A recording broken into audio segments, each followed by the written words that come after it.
అధ్యక్ష, నేను ఒక మాట ఏం చెప్తానంటే, వారు నిరసన చెప్తున్నారు, ఈ రెడ్ లైన్ దాటి పైకి వచ్చారు, అక్కడ కూర్చున్నారు, మాట్లాడుతున్నారు. పేపర్లు చించి మీ మీద వేయటం వల్ల అవమానం జరుగుతుందని మేము ఫీల్ అవుతున్నాం. ఈ విధంగా రెచ్చగొట్టే చర్యలు చేస్తే అది మర్యాద కాదు అని మనవి చేస్తున్నాను.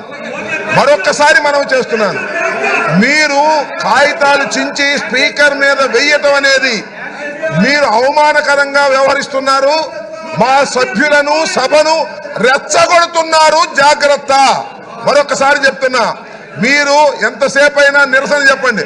మీరు ఇక్కడ కూర్చుని ఎవరు లేరని కాదు, ఊరికి కాగితాలు చింపి స్పీకర్ మీద వేసి అవమానకరంగా మాట్లాడటం, అవమానకరంగా జెక్చర్స్ ఇవ్వటం పట్ల తీవ్ర నిరసన వ్యక్తం చేస్తున్నాం. మీరు మర్యాద తప్పుతున్నారు, సభా సాంప్రదాయాలు తప్పుతున్నారు. ఇలా సభా సాంప్రదాయాలు తప్పితే మేము కూడా తప్పవలసి ఉంటుంది అనేది గుర్తుపెట్టుకోండి. కాగితాలు చించి ఆ పుస్తకాలు చించి మీరు వేసేటటువంటి ప్రయత్నం చేస్తున్నారు. ఇది మర్యాద కాదు. అసలు మీరు సభలో ఉండదలుచుకున్నారా, వెళ్ళదలుచుకున్నారా? వెళ్ళదలుచుకుంటే చెప్పండి, మీ అంతటా మీరు వెళ్ళండి.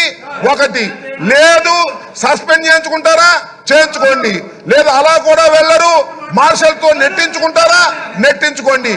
Options are yours.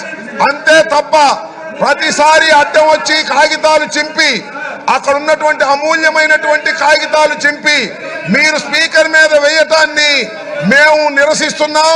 అది తప్పుపడుతున్నాం, అది సాంప్రదాయం కాదని చెప్తున్నాం. అలా చేయటం వల్ల మేము రెచ్చిపోవాల్సిన పరిస్థితి ఏర్పడుతుందని కూడా సున్నితంగా హెచ్చరిస్తున్నాం. జాగ్రత్త అని కూడా చెప్తున్నాం.